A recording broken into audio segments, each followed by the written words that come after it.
మా తమ్ముడు విజయ్ కుమార్ గారు ఈ రోజు ఈ కార్యక్రమాన్ని ఇంత అద్భుతంగా ఏర్పాటు తమ్ముడు అద్భుతంగా తన నాలెడ్జ్ తో ఉత్సాహంతో మరి కేసీఆర్ గారి దగ్గర కూడా ప్రత్యేకమైన గుర్తింపు పొందిన మా తమ్ముడు డాక్టర్ ఆంజనేయ గౌడ్ గారు, అట్లాగే మా సోదరుడు మరి కష్టకాలంలో కూడా గద్వాలలో పార్టీని ముందుకు తీసుకొని పోతున్న గట్టు జెడ్పీటీసీ సోదరుడు అన్న బాసు హనుమంత్ నాయుడు గారు. నేను ఆయన అడిగిన, నీ ఇంటి పేరు బాసా లేకపోతే నీ పాటికి నువ్వు పెట్టుకున్నావు అంటే లేదన్నా, నా పేరే బాసు హనుమంత్ నాయుడు అన్నారు. అట్లాగే సోదరి శ్యామల గారు, మాజీ జెడ్పీటీసీ గారు, అన్న నాగర్తోటి వెంకటరాములు గారు, అదేవిధంగా ఈ రోజు ఈ కార్యక్రమంలో మరి ముఖ్యమైన పెళ్లి కొడుకు ముందుకు రాన్న తాజా మాజీ మున్సిపల్ చైర్మన్ బిఎస్ కేశవ్ గారు, వారితో ఈ రోజు పార్టీలో చేరుతున్న దరూర్ మాజీ జెడ్పీటీసీ సోదరి శ్రీమతి పద్మ వెంకటేశ్వర రెడ్డి గారు. ఎక్కడ పోయిందా ఒక్కసారి నమస్కారం పెట్టుకోండి. అగో పద్మ గారు, ఇగో వెంకటేశ్వర రెడ్డి గారు. అట్లాగే ఈ రోజు పార్టీలో చేరుతున్న 10 మంది కౌన్సిలర్లు శ్రీమతి జయమ్మ కోటేష్ గారు, శ్రీమతి శ్వేత రంజిత్ గారు, అరుణ జనార్దన్ రెడ్డి గారు, మాణిక్యమ్మ రామచంద్రుడు గారు, శ్రీమతి కోరి లక్ష్మి గారు, శ్రీ మహేష్ కుమార్ గారు, జమాన్ సింగ్ గారు, అదేవిధంగా గిరిజ గారు, మాజీ మార్కెట్ కమిటీ ఉపాధ్యక్షులు మొహమ్మద్ యూసుఫ్ గారు, అట్లాగే మున్నూరు కాపు సంఘం జిల్లా జనరల్ సెక్రటరీ శ్రీనివాస్ రెడ్డి గారు, వారితో పాటు పార్టీలో చేరుతున్న 32 మంది తాజా మాజీ సర్పంచులు, 30 మంది మాజీ ఎంపీటీసీలు పేరు పేరున వారందరికీ గట్టిగా చప్పట్లతో స్వాగతం చెప్పాలని చెప్పి కోరుతా ఉన్నాం. నిజానికి వర్షం పడుతున్నది, సమయాభావం వల్ల వారందరికీ కండువాలు కప్పలేకపోయినాం.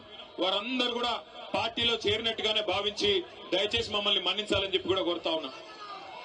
సరే, గద్వాల రమ్మన్నారు, అది పెట్టే మాట్లాడి పెట్టు. గద్వాల రమ్మంటే మరి ఇక్కడేమో వాన పడేటట్టుంది, మరి రావచ్చా రాలేమా ఎట్లా అంటే, లేదు మీరు తప్పకుండా రావాలి, వచ్చి తీరాలి, వాన పడ్డా పిడుగులు పడ్డా ఏది ఏమైనా నువ్వు రావాలని చెప్పి పట్టుబట్టి ఇవాళ ఇక్కడికి రప్పించిన మా గద్వాల గులాబీ సైనికులందరికీ శిరస్సు వంచి హృదయపూర్వకంగా నమస్కారం. వాన పడుతుంటే సాకు కోసమో లేక ఒక కారణం కోసమో చూడకుండా మేమున్నాం మీ ఎంబడ అంటూ ఇలా గద్వాలలో అపురూపంగా స్వాగతం పలికిన మా ఆడబిడ్డలకు అన్నదమ్ములందరికీ కూడా పేరు పేరున హృదయపూర్వకంగా నమస్కారాలు తెలియజేసుకుంటా ఉన్నా. గద్వాలకి మేము రావడం కొత్త ఏం కాదు.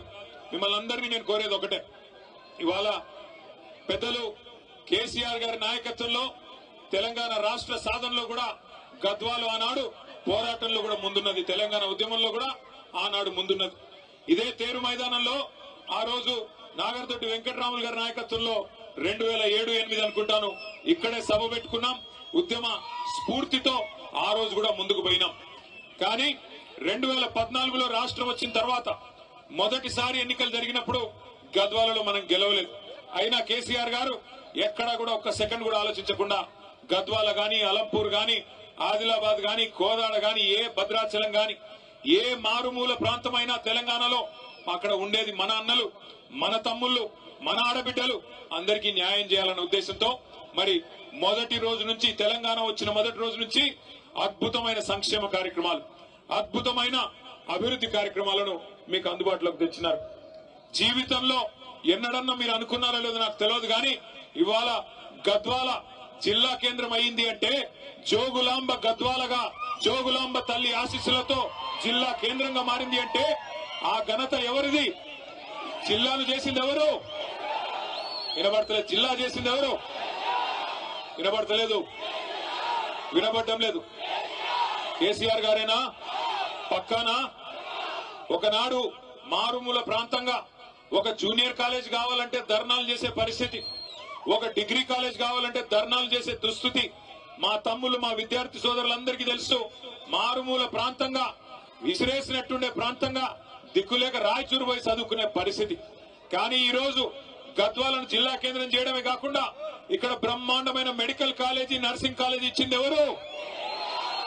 ఎవరు? వినబడతంలే. కేసీఆర్ గారేనా? పక్కానా? మెడికల్ కాలేజ్ వచ్చింది. ఇక్కడికి వచ్చేటప్పుడు చూసుకుంటా వచ్చిన మా దర్గా కాడ మెడికల్ కాలేజు, బ్రహ్మాండమైన హాస్పిటల్, నర్సింగ్